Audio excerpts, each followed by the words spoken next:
राजस्थान में 50 दिन से ज्यादा समय से जो कर्मी सीएचए के तहत नौकरी कर रहे थे, कोविड काल में अपनी सेवाएं दे रहे थे, वो धरना प्रदर्शन कर रहे हैं। हमारे साथ बात करने के लिए कैबिनेट मंत्री प्रताप सिंह खाचरियावास हैं।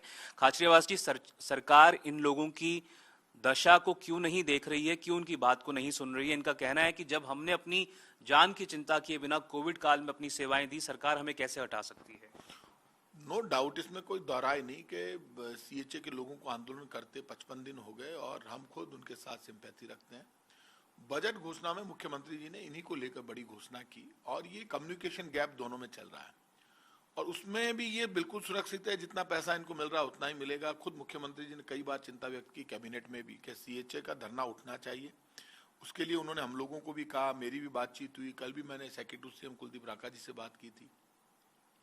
ये मानकर चलिए कि कोविड काल में इस तरह की भर्तियां की जाती है, लेकिन इनके नौकरी को सुरक्षित रखने के लिए अलग से एक कैडर बनाने की बात हुई कि मेडिकल वॉरियर के नाम से कहीं कम्युनिकेशन गैप आ रहा है, लेकिन जल्दी ही इनकी समस्या का समाधान करेगी सरकार। ये सब हमारे परिवार के लोग हैं, राजस्थान के लोग हैं, यहाँ के बच्चे हैं, पूरी सरकार चिंतित है। इन्होंने कोविड काल में अच्छा काम किया। इनके लिए बेस्ट पॉसिबल क्या हो सकता है कि जिससे क्या होता है कि संविदा पर बहुत लोग राजस्थान में आपको पता लगे हुए हैं। डिसीजन इस तरह से हो कि इनकी नौकरी भी सुरक्षित हो जाए और सरकार के लिए नया संकट खड़ा नहीं हो जाए, क्योंकि संविदा पर जितने भी लोग उनको एक साथ तो सबको रेगुलराइज किया नहीं जा सकता। पर जो लोग हैं सर, वो उनका कहना था कि जब सीएचए के जो रिप्रेजेंटेटिव्स थे वो कांग्रेस दफ्तर गए मिलने मंत्री जी से, उनको वहां पर दुर्व्यवहार किया गया, उनको बात नहीं करने दी गई।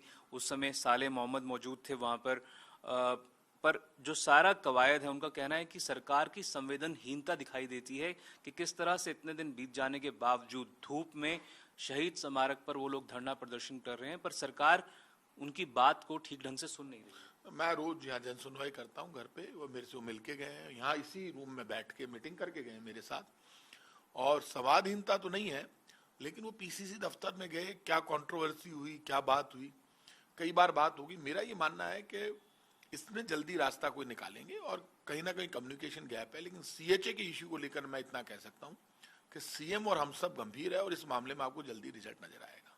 तो क्या आप राजस्थान तक के आज तक के माध्यम से आश्वासन दे सकते हैं कि इस पूरे मुद्दे पर सरकार उन लोगों की कोई फैक्टरली उनको कोई सॉल्यूशन प्रदान कर सकती है? सरकार ने सेटिस्फैक्टरी सॉल्यूशन खुद मुख्यमंत्री जी ने बजट में घोषणा की थी। उसमें कहीं इनको प्रॉब्लम है तो उस बात के लिए मैं चीफ मिनिस्टर से बात करके आपको मैं प्रॉमिस कर सकता हूँ कि सीएचए हो या और भी कोई बच्चे हो, उनको लेकर हम बहुत चिंतित है। जल्दी आपको इनका रिजल्ट नजर आएगा। सर, प्रदेश में राज्यसभा के चुनाव जो हैं वो जल्द होने वाले हैं। उससे पहले माना जा रहा है कि राजनीतिक सरगर्मियां तेज हो गई हैं। बीजेपी का कहना है कि वो 2 सीटों पर अपने कैंडिडेट्स खड़े करेंगे। तो क्या आपको लगता है कि चौथी सीट के लिए राजस्थान में कड़ी टक्कर हो सकती है बीजेपी और कांग्रेस के बीच? मुझे लगता है कि बीजेपी के लोगों की तो हवा क्रिएट करने की आदत है पॉलिटिक्स में, और राजस्थान की बीजेपी की तो हालत बड़ी स्पेशल है। कहते क्या है, करते क्या है। और पिछली बार भी ये डायलॉगबाजी कर रहे थे, कर कुछ नहीं पाए। राजस्थान में हमारे पास पूरा बहुमत है और जो निर्दलीय विधायक अभी कल परसों ही मुख्यमंत्री जी से मिले हैं, राजस्थान में 3 सीट हम जीतेंगे और हमारे साथ पूर्ण बहुमत है, लोग हमारे साथ हैं। जहां तक तीसरी सीट का 1 सीट तो देखो बीजेपी जीतेगी, 2 हम ईजीवे में जीत रहे हैं, तीसरी भी हम इसलिए जीते हैं हमारे पास मैंडेट है। तो 3 सीट का मैंडेट हमारे पास है, 1 सीट का उनके पास है। फिर भी यदि वो एक आदमी लड़ाते हैं तो 1 सीट के लिए संघर्ष होगा। उस संघर्ष में बीजेपी कुछ भी कर ले, जीत आफ्टर ऑल कांग्रेस की होगी। बीजेपी माहौल बनाने के लिए, चुनाव में 1.5 साल रह गए, इसलिए माहौल बनाने के लिए, अपनी एग्जिस्टेंस दिखाने के लिए कैंडिडेट खड़ा करेगी, लेकिन बीजेपी को रिजल्ट नहीं मिलेगा। जो कांग्रेस के चिंतन शिविर में तय हुआ था कि 50% रिजर्वेशन रहेगा 50 साल की उम्र के नीचे के लोगों का, क्या आपको लगता है उसका क्रियान्वयन हो पाएगा? राज्यसभा के चुनाव की टिकटों में वो देखा जा पाएगा क्या? या आपको लगता है कि इम्प्रैक्टिकल है, जो आप पहले कहते थे कि अगर जमीनी स्तर पर जिसकी पहुंच है उसको टिकट मिलनी चाहिए, जिनकी लोग सुनते हों? देखिए, एक बात आप मानकर चलिए, 50% युवाओं को टिकट देने की बात तो वाजिब इसलिए है कि 50% तो कही है, 100% नहीं कहा।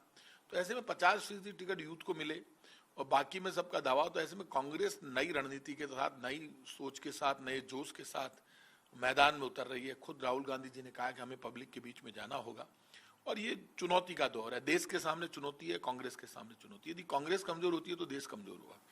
मेरा ये मानना है कि बीजेपी चाहे कुछ भी कर ले, आफ्टर ऑल जनता के मुद्दों पर बीजेपी को जनता के सामने झुकना पड़ेगा। यही कांग्रेस के आंदोलन का कारण है कि पेट्रोल डीजल पर उन्होंने हालांकि बहुत बड़ा धोखा किया, पैसे बढ़ा दिए 11 रुपए 10.5 रुपए और कम किए 8 रुपए 9 रुपए, धोखा किया, लेकिन फिर भी दबाव में आने लगी है बीजेपी। और मैं आपको वो दिन भी बता दूंगा जब गैस सिलेंडर पे इनको वापस 500 रुपए सब्सिडी देनी पड़ेगी। अभी तक उन्होंने गैस सिलेंडर पे सब्सिडी नहीं दी है। कांग्रेस हर चुनौती को स्वीकार करके मैदान में, राज्यसभा चुनाव में भी हम चुनौती स्वीकार कर रहे हैं। राजस्थान में 3 सीट हम जीतेंगे और ओवरऑल पूरे देश में जहां भी कांग्रेस का मैंडेट है, जहां एमएलए, वहां कांग्रेस की सीट है। पर क्या आपको लगता नहीं कि एक के बाद एक राजस्थान में कांग्रेस के कई विधायकों, मंत्री समेत सवालों के घेरे में हैं, भले ही वो डॉक्टर महेश जोशी हो, गणेश घोगरा हो, महेंद्र चौधरी हो, गिरिराज सिंह मलिंगा हो, ये तमाम जो लोग हैं, इसकी वजह से कांग्रेस की छवि खराब हुई है और प्रदेश में अगले साल के जो बड़े विधानसभा के चुनाव होने हैं उससे पहले कांग्रेस की जो स्थिति है वो खराब है। एक बात आप मानकर चलिए, राजनीति में कई बार इस तरह की स्थितियां आती है, उसकी सच्चाई बाद में आएगी सारी, लेकिन जब इस तरह की पोजीशन आती है तो इसका मतलब ये नहीं है कि कांग्रेस की वर्किंग और कांग्रेस की विकास और जनकल्याण की योजनाएं डाउन हो जाएगी। हम लोगों के खिलाफ एक्शन क्यों नहीं लिया जा रहा सरकार के द्वारा? मुख्यमंत्री अशोक गहलोत को क्या इस्तीफा नहीं मांगना चाहिए आपके साथ? देखिए, चीफ मिनिस्टर खुद इस सारे मामले को देख रहे हैं और उन्होंने खुद ने बयान दिया है कि यदि किसी का रिश्तेदार, चीफ मिनिस्टर कह चुके हैं, कोई गलती करता है तो इसका मतलब उस नेता के ऊपर उसका कोई वो नहीं हो सकता। सीएम अपनी बात इसमें क्लियर कर चुके हैं और पार्टी में जब सीएम जवाब दे चुके तो उसमें ज्यादा बोलना ठीक नहीं है। लेकिन मैं इतना कह सकता हूं कि पार्टी की जो वेलफेयर की और डेवलपमेंट की स्कीम्स हैं, उससे राजस्थान की जनता वापस हमारी तरफ देख रही है। हम दोबारा सरकार बनाएंगे। अगले साल जो विधानसभा के चुनाव होने हैं उससे पहले ये जो राज्यसभा के चुनाव हैं, ये शायद आखिरी बड़ा चुनाव होंगे, तो आपको क्या लगता है कि इसकी वजह से आने वाले समय में जो कांग्रेस का मनोबल है उस पर इम्पैक्ट पड़ सकता है? क्या कांग्रेस की किस तरह से रणनीति रहेगी उस पर इम्पैक्ट पड़ सकता है? नो डाउट ये चुनाव आखिरी है और इसीलिए बीजेपी जोर लगा रही है। इस चुनाव के जरिए बीजेपी मैसेज देना चाहती है कि राजस्थान में हम कमजोर नहीं है, इसलिए वो दूसरा कैंडिडेट लड़ाएगी, नहीं तो एक ही कैंडिडेट जीतता है उनका। तो अब इन सब परिस्थितियों के बीच में कांग्रेस हर चुनौती के लिए तैयार है। बीजेपी कितना भी जोर लगा ले, तीनों सीट अब जीतेंगे और सीट जीतने का फर्क पड़ता है। आप खुद जानते हैं, बीजेपी जब इन राज्यों में चुनाव जीती तो नए जोश के साथ वो मैदान में उतरी। तो हम जब जीतते हैं तो हमारे में जोश आता है। जब हम बाई इलेक्शन जीते, हम नगर निगम, नगर पालिका, पंचायत जीते तो हमारा जोश अलग था। क्या कांग्रेस विधायकों की बाड़ेबंदी करेगी? क्या अगर बीजेपी जोड़ तोड़ की राजनीति करती है तो क्या कांग्रेस भी करेगी ऐसा? नो डाउट यदि बीजेपी कैंडिडेट सामने लाती है तो चुनाव जीतने के लिए जो भी करना पड़े हम वो सब कुछ करेंगे। तो साफ तौर पर दोनों बीजेपी और कांग्रेस का मानना है कि चुनौती कड़ी हो सकती है और दोनों ये मान रहे हैं कि बाड़ेबंदी से लेकर अगर जोड़ तोड़ की राजनीति इनको लगता है कि करनी पड़ेगी तो वो करेंगे।